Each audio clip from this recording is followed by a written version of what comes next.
कोई भी इन्वेस्टमेंट करने से पहले अपने आप से ये 10 सवाल तो जरूर पूछने पड़ेंगे। देखते हैं इस वीडियो में।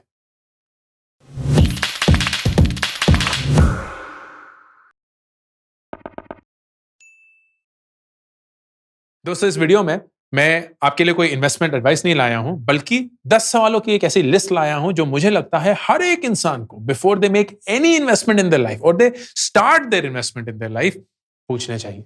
ये 10 सवाल एक बुनियाद, एक फाउंडेशन बनाएंगे फॉर यू टू अंडरस्टैंड कि आप जो कर रहे हैं क्या आप वाकई में जानते हैं क्या कर रहे हैं, क्यों कर रहे हैं और उसकी वजह से क्या होने वाला है।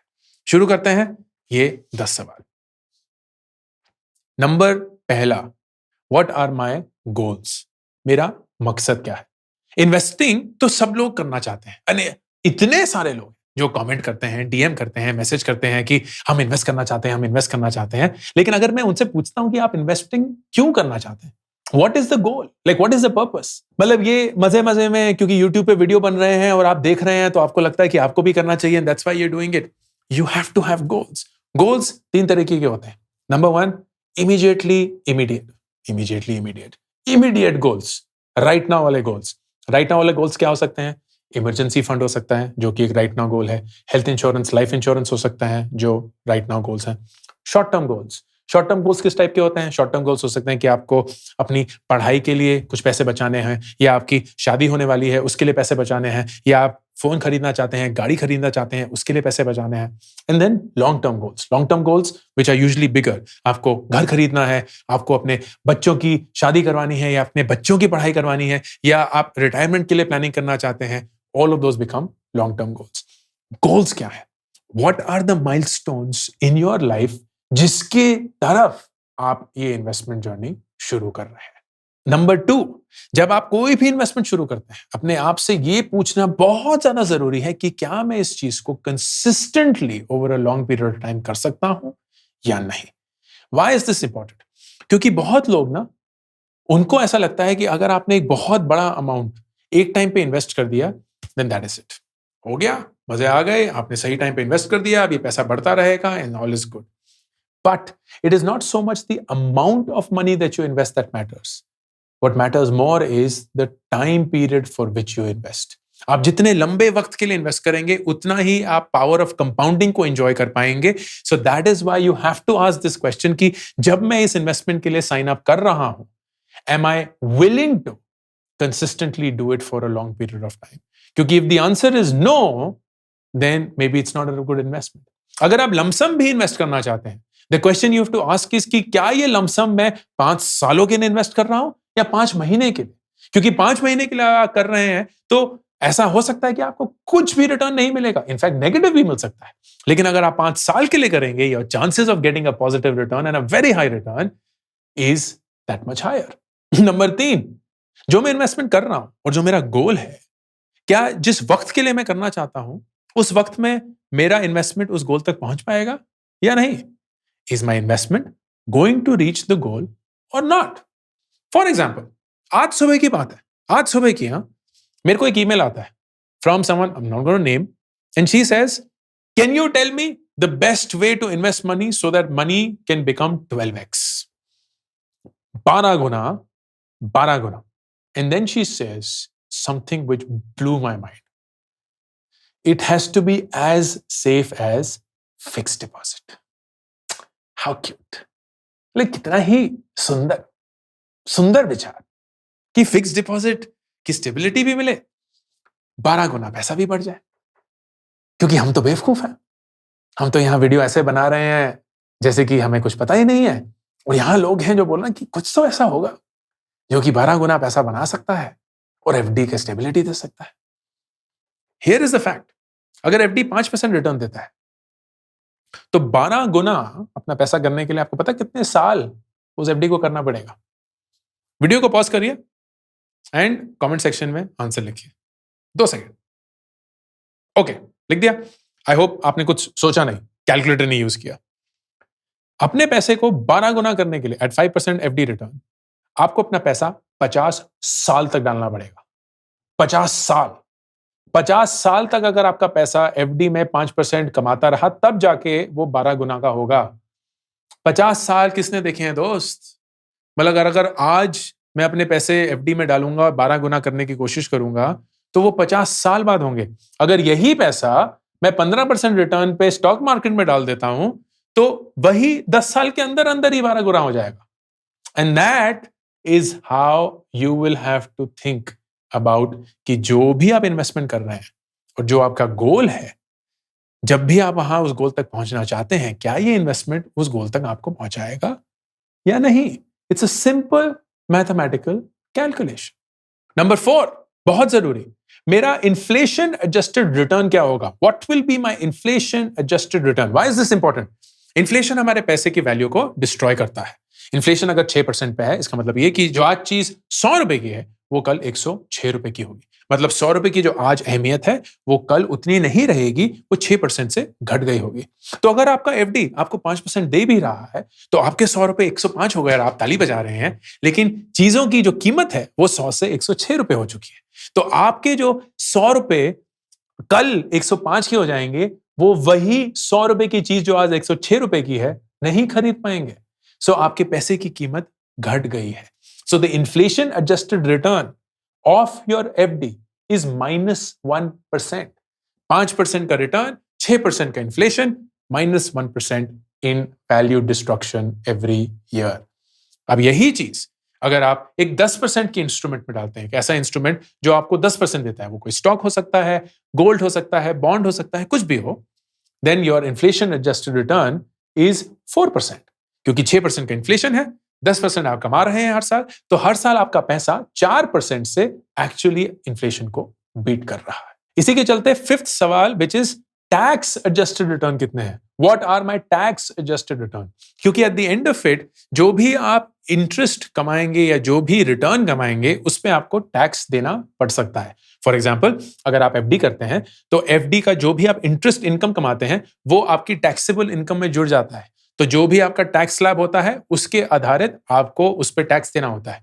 अगर आप स्टॉक्स खरीदते हैं और 1 साल के अंदर अंदर उन स्टॉक्स को बेच देते हैं, then upwards of 1 lakh rupees आपको 15% का टैक्स देना पड़ता है on the profit you have made.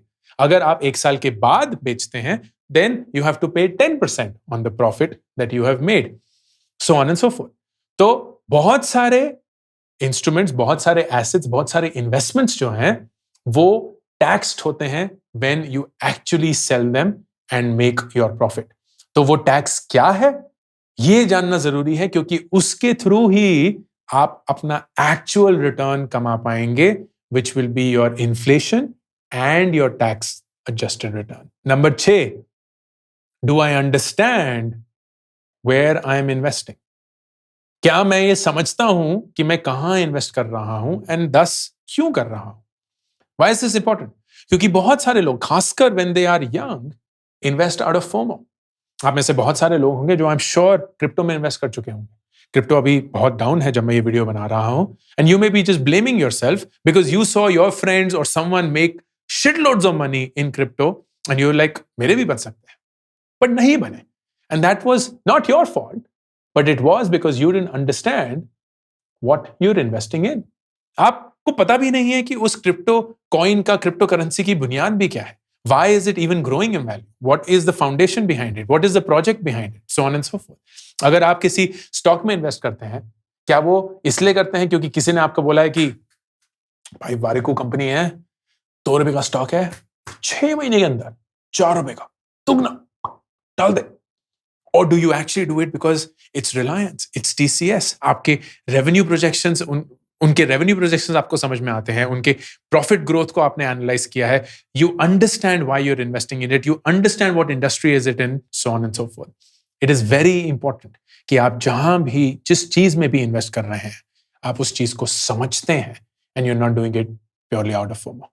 Number 7, बहुत बहुत जरूरी सवाल, what are the risks involved? इस इन्वेस्टमेंट को करने के लिए कौन कौन से रिस्क्स को मुझे मद्देनजर रखना होगा? Extremely critical. क्यों?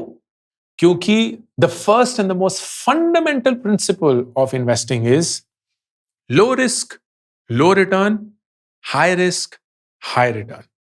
आपको कभी भी हाई रिटर्न बिना रिस्क लिए नहीं मिल सकता, और अगर आप लो रिस्क लेना चाहते हैं या ज्यादा रिस्क नहीं लेना चाहते, तो आपको बाय डिजाइन रिटर्न भी कम ही मिलेगा। That is why FD is only 5%। वो इसलिए नहीं है क्योंकि कोई आपसे दुश्मनी ले रहा है और बोल रहा है कि नहीं मैं 5% ज्यादा नहीं दूंगा, यार अंकुर वारी को बोल रहे हैं तो मैं उनको बुरा नहीं मनवाना चाहता, इतना फाइट मार रहे हैं एफडी के अगेंस्ट, तो चलो 5% पे ही रखते हैं, बढ़ाते नहीं है। No one cares. The fact is कि FD is the safest form of investing, क्योंकि it's mostly backed by the government या by the bank itself, and they are reasonably safe. तो आपको ये पता है कि आपका 100 रुपए अगले साल कुछ भी हो जाए 105 होके ही रहेगा। But by design then, because it is so low risk, it is low return. अगर आप स्टॉक्स में इन्वेस्ट करना चाहते हैं जहां आपको 15 या 20% रिटर्न मिल सकता है, there are also risk involve. Risk क्या है कि जैसे अभी मैं ये वीडियो जनवरी में शूट कर रहा हूं इन 2022, स्टॉक मार्केट बहुत नीचे जा चुकी है। सो अ लॉट ऑफ पीपल जिन्होंने 2 या 3 या 4 महीने पहले इन्वेस्ट किया था, वो शायद नेगेटिव में होंगे, and that is a risk. The risk is कि आपका जो एक्चुअल इन्वेस्टमेंट है वो नेगेटिव हो सकता है। It is purely dependent on the market. किसी को नहीं पता था कि कोविड होगा, किसी को नहीं पता था कि दुनिया 2 साल तक बंद हो जाएगी, लेकिन हो गई। एंड उसकी वजह से इतनी सारी industries which were really good companies were affected. Travel companies got affected, hospitality companies got affected, and अगर आपने उनमें इन्वेस्ट किया था, the risk was something like Covid happening, something which just completely throws you off guard. कोई इसको predict नहीं कर सकता, and you are suddenly sitting at a loss. That is what you need to measure. Now this is very important, क्योंकि जब आप अपने risk को मेजर कर रहे होते हैं और अपने आप से ये सवाल पूछते हैं what are the risks involved, it is also an important question to ask कि ये रिस्क जो है ये किस पीरियड पे मिटिगेट हो जाते हैं या कम हो जाते हैं। फॉर एग्जाम्पल, स्टॉक मार्केट जो है वो रिस्की है क्योंकि कभी स्टॉक प्राइस ऊपर कभी नीचे, कभी ऊपर कभी नीचे। But when you look at a long horizon, 5 साल, 10 साल, 15 साल, 20 साल, you will see that bye and large stock market ने हर 10 साल की पीरियड में पॉजिटिव रिटर्न्स ही दिए हैं, and much better than inflation. So now suddenly जो रिस्क है, जो डेली हो सकता है या मंथली हो सकता है या इवन ईयरली हो सकता है, वो ओवर अ 10-year पीरियड बहुत कम हो चुका है। And that goes back to the original question जो शायद आपने नंबर 2 में पूछा था, which is for how long do I want to make this investment. क्योंकि अगर आप लंबे वक्त के लिए इन्वेस्टमेंट करना चाहते हैं, then suddenly the risk can be managed. But if you're looking at a short term, then you might have to live with that risk. Number 8, am I okay with the risks? Am I okay with these risks? जो भी ये risks हैं, am I ready to face them? For example, आप कोई corporate bond लेते हैं। Corporate bond क्या होते हैं? It is the fixed deposit equivalent of companies. तो जैसे banks fixed deposits देते हैं आपको और उसके थ्रू वो एक रेट ऑफ रिटर्न देते हैं। अगर किसी कंपनी को पैसे उठाने होते हैं मार्केट से, तो वो भी अपना एक एफडी इशू करती है एंड आपको एक रेट ऑफ रिटर्न देती है, जो यूजुअली एफडी के रेट से काफी बेटर होता है, and these are called corporate bonds. लेकिन कॉर्पोरेट बॉन्ड में रिस्क क्या है? Of default. अगर कंपनी ही खुदा खास्ता बंद हो गई या इंडस्ट्री ही खुदा ना खास्ता एकदम टर्मोइल में चली गई, then the company may not be able to even pay back the loan that it has taken. तो आपका पूरा पैसा जीरो हो सकता है। That is a risk. And are you okay with that risk? Are you okay with your money going to zero? अगर आपने किसी मीम कॉइन में इन्वेस्ट किया है, डोज कॉइन में किया है, शिबू में किया हुआ है, and you don't have a basis for these, you don't understand it क्योंकि आपने तो फोमो में इन्वेस्ट कर दिया, then are you okay with losing all of that money? Are you okay with that money losing 90% of its value? क्योंकि risk तो आपने identify कर लिया पिछले क्वेश्चन में, बट आपने ये पूछा कि क्या मैं इन रिस्क्स के साथ ओके हूं, इन रिस्क्स के लिए रेडी हूं, and that is the important 8th question. Number 9, when will I sell my investment? When will I sell my investment? अब ये जो सवाल है ये दो तरफा है। एक, when will I sell it? When I have a profit, which is a function of the goals you have set. तो आपने एक गोल किया था या गोल सेट किया कि आपको 2 साल के अंदर एक बढ़िया सा आईफोन खरीदना है, 1.5 लाख रुपए का है, आपकी अभी वो हैसियत नहीं है, लेकिन आप उसकी तरफ इन्वेस्ट करना शुरू कर रहे हैं। तो आप हर महीने 15,000 रुपए या 10,000 रुपए जो भी है वो सेव करते हैं, you put it into short term mutual fund या maybe even an FD, क्योंकि ये सिर्फ 2 साल के लिए है तो ज्यादा रिस्क लेना नहीं चाहते. एंड यू नो कि जैसे ही ये 1.5 लाख रुपए हो जाएगा, I will sell it and I will buy my phone. Now that is you knowing कि आप कब बेचेंगे. It could be whatever goal you have set. आपका गाड़ी, आपकी शादी, आपकी पढ़ाई, आपके बच्चों की शादी, बच्चों की पढ़ाई, आपका घर, आपकी retirement, whatever the case is, आपको पता है when will you sell this. लेकिन जो दूसरा जवाब इसी सवाल का हो सकता है, वो हो सकता है when you are in a loss. So assuming कि question 7 and 8 which is कि ये क्या-क्या risks हैं और क्या मैं इन risk के साथ okay हूं, ऐसा हो सकता है कि आपने एक ऐसी इन्वेस्टमेंट करी है जो रिस्की है. Let's say you've invested in something जहां बहुत रिस्क है, तो कभी ऊपर कभी नीचे, कभी ऊपर कभी नीचे, and you have promised yourself कि अगर खुदा ना खास्ता जितनी भी मैंने इन्वेस्टमेंट करी है उसकी वैल्यू -50% हो गई, तो I will cut my losses and sell. This is called stop loss. Basically आप अपने लॉस को रोक रहे हैं. And that will only happen in risky assets. अगर एक एफडी जैसा कोई एसेट है तो वो हर साल बढ़ता ही है, घटता नहीं है कभी. लेकिन अगर आप स्टॉक मार्केट में इन्वेस्ट करते हैं, म्यूचुअल फंड्स में इन्वेस्ट करते हैं, स्मॉल केस में इन्वेस्ट करते हैं, तो they by design can also go down and you may not want to take all that risk and all that loss. तो आप अपने आप से ये बोलते हैं कि इस प्रॉफिट पे तो मुझे पता है, इस गोल के आधारित मैं ये बेच दूंगा, लेकिन अगर ये वैल्यू नेगेटिव हो जाएगी, then I will sell it when it reaches this negative value. That is the meaning of question number 9. When will I sell my investments, both when I hit my goals and when I'm in a loss. And number 10 and final question, what is the cost of this investment? अब ये last question क्यों है?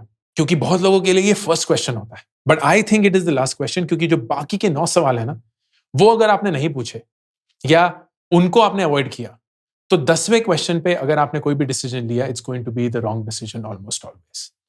क्योंकि frankly the cost of investment ना एक बहुत ही छोटा कॉस्ट होता है if it gives you the kind of returns, right kind of return, not kind of return, right kind of returns. For example, mutual funds में कॉस्ट क्या होता है?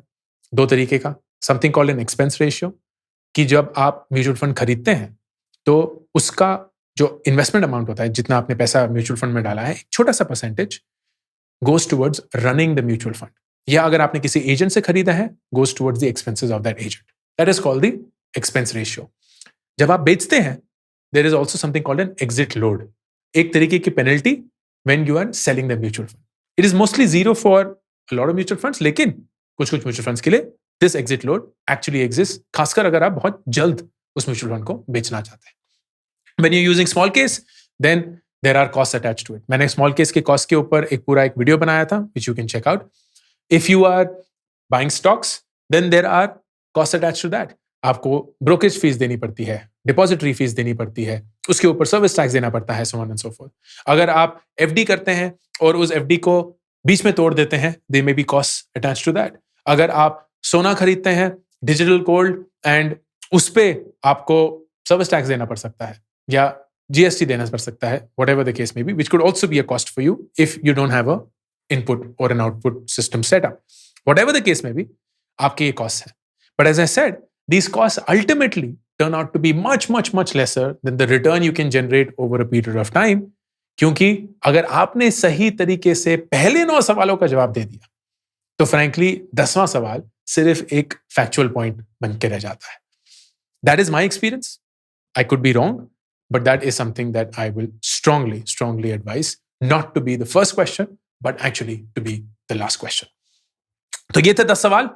एंड इन 10 सवालों के थ्रू हम अपनी इन्वेस्टिंग जर्नी को शुरू करेंगे या कोई एक नया इन्वेस्टमेंट प्रोसेस स्टार्ट करेंगे. Could be anything, could be investing in US stocks, could be buying crypto, could be buying small case, could be buying a mutual fund, could be buying a stock, could be buying gold, could be buying corporate bonds, could be buying real estate, कुछ भी.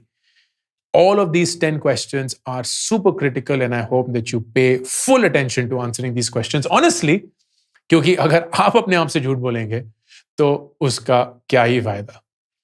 On that note, Ankur Warikoo signing off. Hey everyone, my first ever book is now ready. Do Epic Shit is now available for pre-order. It would mean the world to me if you pre-ordered this right now. Your love and support means so much to me.